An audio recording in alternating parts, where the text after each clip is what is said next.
Hi, welcome to Shepherd's Coffee Talk. Today we're going to talk about traveling by yourself as a woman.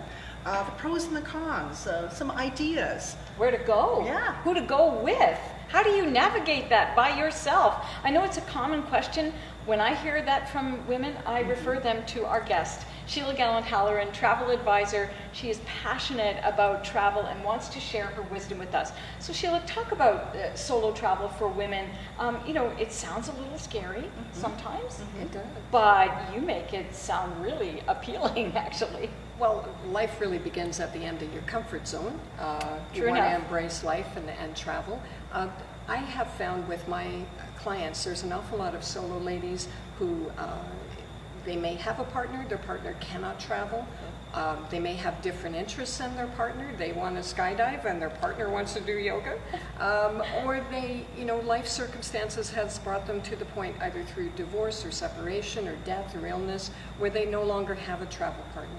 And sometimes people have friends that they used to travel with, but they don't have the same time or budget to travel. So I have a lot of people that I'm talking to, and I'm realizing how popular and common it is that women of a certain vintage, shall we say, are looking for opportunities to still travel and get out there and not stay home and not wait.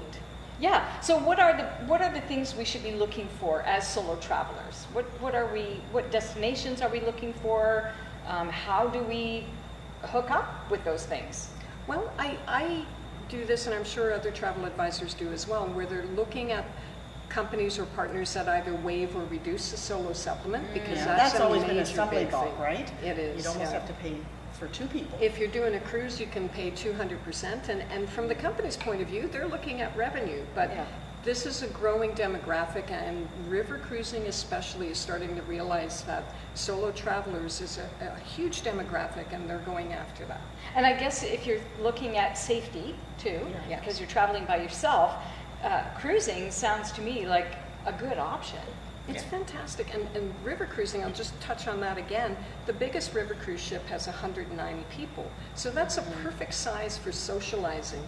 If you want the larger ocean cruise, of course, you can have some that are up to 6,000 people, which is more like a moving city, or the river cruise, where you don't have assigned tables and you can dine with other people. It's a much more intimate experience.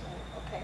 And so when you talk about, Marlene's point was, the travel supplements paying more, are there now, because this is a growing market, are there now accommodations, special interest destinations and group travel that solo travelers should be looking at? Yes, of course. There are some, it depends if you're looking for activity or you're looking for cruising. Right. Right. River cruising and ocean cruising, there are certain companies that are going after that market.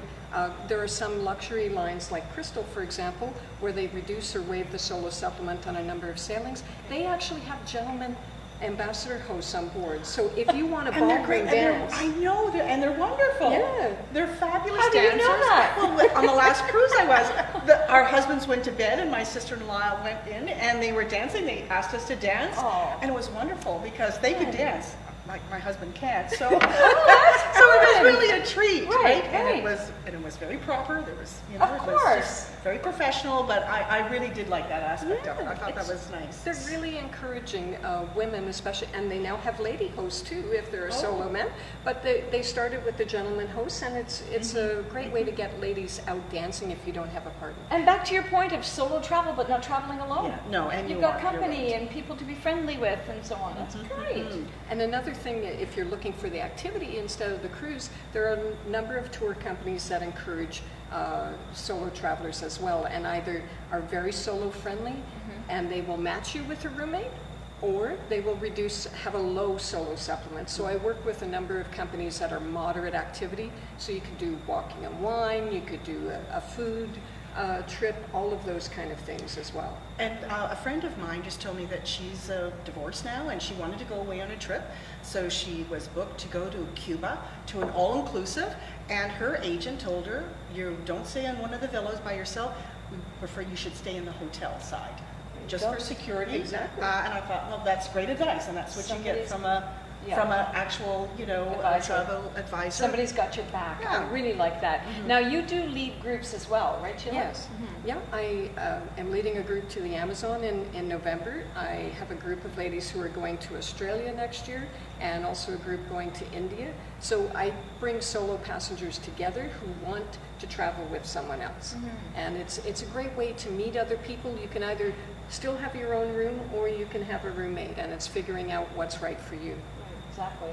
So, which brings us to this question. Yes. Yeah. What about having a cruise where you could have, and I've been on cruises where they have wonderful speakers and workshops, whether it's painting or art or politics. What about having something kind of shepherdized where we have, talk about how to dress different body types and makeup tips and wellness tips and having courage, what you talk about all the time. Yeah, sure. Wouldn't that be kind of fun? I think it would be really fun. It's What do you awesome. think of that Yeah. idea? Would you join us on a cruise like that? Would you be That'd be interested fun. in going on a cruise with Yeah, these a bunch two of ladies. Well, there'd be a whole group. We'd have a seminar every day about a different topic. Yeah. And that's something I found that really lovely with the cruise I was on. Every day we had a little topic. We'd go and learn about something, and you still could go off and do your touring in the afternoon wherever you were. You docked. enjoy your Yeah, trip, but yeah.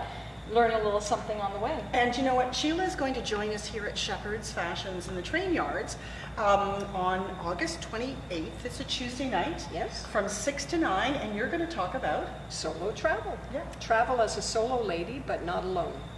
so some ideas, and we're also going to have a fashion show. So we're going to show you how to put together a wardrobe for like a 10-day cruise, all in a carry-on. Oh my goodness. Yes. Wow. Travel-friendly clothing, a couple of changes every day. So it's going to be a fun evening. Hopefully you can join us if Mark you're here in August Ottawa. 28th on Yes. your calendar, Yes. for Yeah. sure. Well, those are great tips, and it's nice to know that the world is friendly to women traveling alone. Of course. Yeah. If you have questions about travel, if you'd like to hear more from Sheila, please let us know. And if you're interested in Marlene's idea about a cruise that might be sort of too much fun for all of us, please make a comment below, and we'll look forward to seeing you here on Coffee Talk again. Bye for now. Bye. Cheers.